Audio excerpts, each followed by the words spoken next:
10 বছর থেকে আমাদের ন্যায্য অধিকার, বেতন বৃদ্ধি, 2টা পে স্কেল থেকে আমরা বঞ্চিত। এবং আপনারা জানেন যে আমাদের অনেক কর্মকর্তা কর্মচারী 2020 সালের পর থেকে যারা অবসরে গিয়েছেন তারা কিন্তু আর্থিকভাবে ভীষণভাবে ক্ষতিগ্রস্ত হয়েছে। 15টা বছর থেকে 15টা বিজয় দিবস আমরা পালন করেছি, কিন্তু সত্যিকারের বিজয় কর্মচারীদের আসেনি।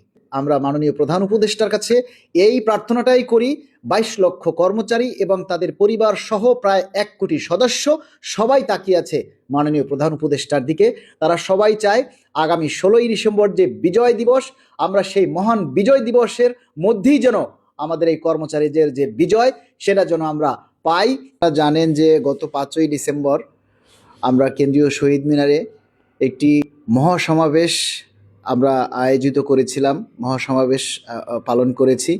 সেখানে সারা বাংলাদেশের প্রতিটি জেলা উপজেলা থেকে এবং শহর, বিভাগীয় শহর থেকে লক্ষাধিক কর্মচারী আমাদের সেই মহাসমাবেশে উপস্থিত হয়েছেন।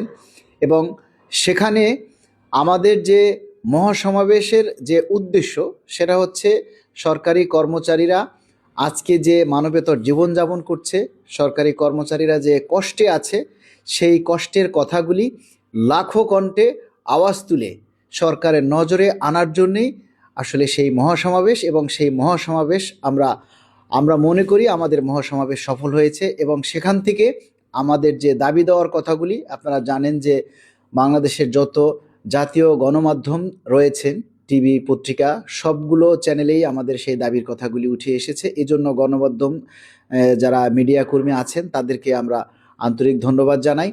এবং সেখান থেকেও কিন্তু একটা কথাই বলা হয়েছে যে আমাদের যে আলটিমেটাম ডিসেম্বরের 15 তারিখ, সেই 15 তারিখের মধ্যেই আমাদের যাতে নবম পে স্কেলের গেজেট প্রকাশ করা হয়। এবং এটাই হচ্ছে আমাদের মূল দাবি। কেননা আপনারা জানেন যে খুব শীঘ্রই তফসিল ঘোষণা হবে নির্বাচনের, এবং সারা দেশ একটা নির্বাচনী আমেজের মধ্যে দিয়ে চলছে। কিন্তু নির্বাচনী তফসিল যদি ঘোষণা হয়ে যায় তাহলে সরকার সহ বিভিন্ন মহল কিন্তু নির্বাচনের কার্যক্রম নিয়ে ব্যস্ত হয়ে পড়বে। তখন কিন্তু আসলে পে স্কেলের কার্যক্রমটা বাস্তবায়ন করা কতটুকু সম্ভব হবে বলে আমরা জানি না, বা আমাদের সন্দিহান। যার কারণে আমরা চাই যে এই যে তফসিল ঘোষণাটা হবে এবং সামনে যে বিজয় দিবস আমরা পালন করি 16ই ডিসেম্বর, আমরা চাই সেই বিজয় দিবসেই যেন কর্মচারীদের আরেকটা বিজয়ের কথা আমরা শুনতে পাই। আমরা 15টা বছর থেকে 15টা বিজয় দিবস আমরা পালন করেছি, কিন্তু সত্যিকারের বিজয় কর্মচারীদের আসেনি। আমরা 10 বছর থেকে আমাদের ন্যায্য অধিকার, বেতন বৃদ্ধি, 2টা পে স্কেল থেকে আমরা বঞ্চিত। এবং আপনারা জানেন যে আমাদের অনেক কর্মকর্তা কর্মচারী 2020 সালের পর থেকে যারা অবসরে গিয়েছেন তারা কিন্তু আর্থিকভাবে ভীষণভাবে ক্ষতিগ্রস্ত হয়েছে।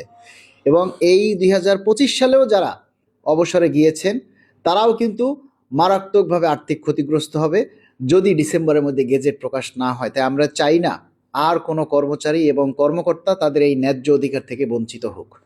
এজন্য আমাদের যে সারা বাংলাদেশের যে ক্ষুধার্ত মানুষ, নিম্ন গ্রেডভুক্ত কর্মচারী যারা রয়েছে, যারা প্রত্যক্ষ এবং পরোক্ষভাবে রোদে পুড়ে বৃষ্টিতে ভিজে সকাল, সন্ধ্যা, রাত, দুপুর এবং অনেকে আছে সারা রাত পরিশ্রম করে দেশের সেবায় অংশগ্রহণ করে, যে মানুষগুলো রাষ্ট্রকে সচল রাখে, রাষ্ট্রের উন্নয়নের চাকা সচল রাখে, সেই মানুষগুলি যদি ভালো না থাকে তাহলে রাষ্ট্রের উন্নয়ন সম্ভব নয়।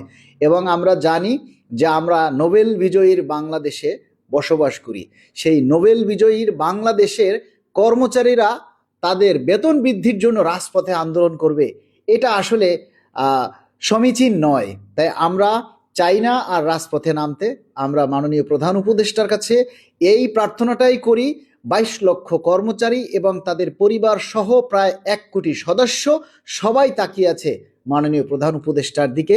তারা সবাই চায় আগামী 16ই ডিসেম্বর যে বিজয় দিবস, আমরা সেই মহান বিজয় দিবসের মধ্যেই যেন আমাদের এই কর্মচারীদের যে বিজয় সেটা যেন আমরা পাই।